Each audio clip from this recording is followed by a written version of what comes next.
All right, I'm the Flat Rate Master. Today we're going to talk about how to get more money when you change shops. Techs nowadays are in high demand, which means more money.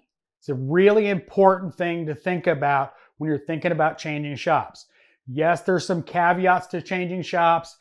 You may change to different problems, but there's a lot of shops out there looking for good techs, and you can make significant money by changing shops. Now, with those shops looking for techs, they're willing to pay more, they're willing to add benefits, stuff like that. So we're going to talk about some tips to help you make more in that interview to get more money as a technician.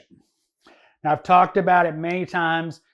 The industry's hard on our bodies. We need to maximize our income however you work, because eventually you won't be able to work. So we need to make sure we take care of retirement and all that kind of stuff. You need to understand your skill level. Now, this is not going to be easy for most people. You have to look at what you really are skilled at, how skilled you are in comparison to other people. This is a big one. Now, here's something that's really important. How efficient are you really? Efficiency matters. Whether you're hourly or flat rate, you are measured by production. It's really important to know your worth in this industry, in this current job market. Sorry, it's the way of the world. You need to understand how productive you are in a less than ideal situation, because most shops do not run ideally. It's the way it is. So you have to figure out how fast and efficient you are. It's also really important to know your comeback ratio. How often do you have comebacks? You know, legitimate comebacks, i.e. workmanship, not that dormant part you put on failed. Actual comebacks. How good are you at diagnostics really? Can you diagnose CAN network problems, LIN network problems? Are you going to need help to diagnose some stuff? If the answer is no, I can diagnose CAN networks, I'm very familiar with them, you are worth your weight in gold. If you're not as skilled at diagnostics as an A tech, you know, you might consider yourself a high B tech. You need to be honest with yourself, and you need to be honest in the interview. If you're not honest and they give you something that's above your skill grade, well, it could result in, well, problem. Think about your weaknesses as a technician. When it comes down to it, what are your weaknesses? Analyze them, know exactly what they are, so when they ask you that question, you can answer it succinctly. You know, don't hem and haw. You know, for me, noise complaints. I have hearing damage, fact of life. I'm not as good at noise complaints as somebody with better hearing. Can I do noise complaints? Yes. The truth of the matter is some complaints I can't hear because I've used 1-inch impacts, 3/4 impacts, air hammers without hearing protection. Wear ear protection. Are you passionate about taking care of customers' cars? Are you passionate about repairing the cars correctly? Are you passionate at doing your job? Convey that in the interview, that you want to do what's right for the customer's car over everything else. It's really important that that's your priority, is to take care of the customer's vehicle to the best of your ability, the best of their budget. You want to be passionate about being in this industry. I know sometimes it's hard. You get beat down. There's problems in shops. You're looking to change a shop, so there's reasons for it.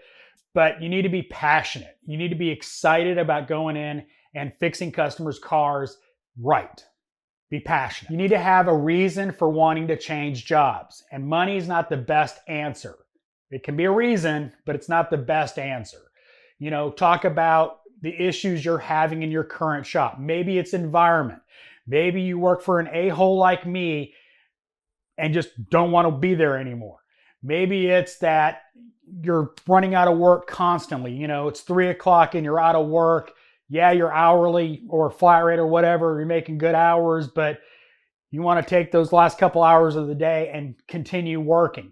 Give them a legitimate reason why you're out looking. Not just, I'm not making enough money. Find a better reason than that. Because chances are there really is a better reason than that. You know, the attitude of the shop, how it's run, the issues in the shop. Don't be complaining. You know, as everybody's pointing out to me, I complain too much.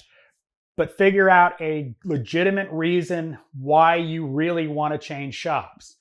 that's not just about the money. All right, let's get into the meat and potatoes of the video, and that is, how do you get the most money you can? Shoot high. When they ask you how much you're looking for, go high. As long as you're not so far out of the ballpark that they think you're nuts, they will negotiate down if they want to hire you. They will get to a place where they're comfortable with, hopefully you're comfortable with, but go high, ask for the moon. Not, I want $1,000 an hour, but, reasonable within your skill level in your job market. I get this question all the time, and how much should I be making in this area? Well, it's so variable based on labor rates, based on the job market, etc. I can't answer that. Look at ads. If they tell you how much they're paying in a range from B-Techs to A-Techs, you're a high B-Tech, you should be the higher end of that scale, but not at the top, etc. But work high, negotiate down. Common study in the job market, not related to this industry, but for women, is they generally make less than men, not because they do less work, not because of anything else, other than they have a problem asking for a raise. So don't be afraid to ask for the most amount of money you can get and negotiate that down to where you're both comfortable, both you and the shop. This last one is a shot in the dark because some shops offer it, other shops don't. But we really need to push the industry towards giving benefits, health insurance, retirement, etc., etc. So ask for benefits. Ask what their benefit package is. Consider it when it comes to the job offer. That's really something you need to consider, is your total benefits package. Not just your pay, but what benefits are included, because those have a lot of value. It's not worth it to you. Well, obviously you want to go to the shop that's going to pay you more without those benefits. So it's really important that you look at everything, not just what you make per hour, but look at the benefits as well. Those have a huge value. As my ex-boss liked to point out, he paid $20,000 for my health insurance. So hope you found this video helpful. As always, thanks for watching. I am the Flat Rate Master.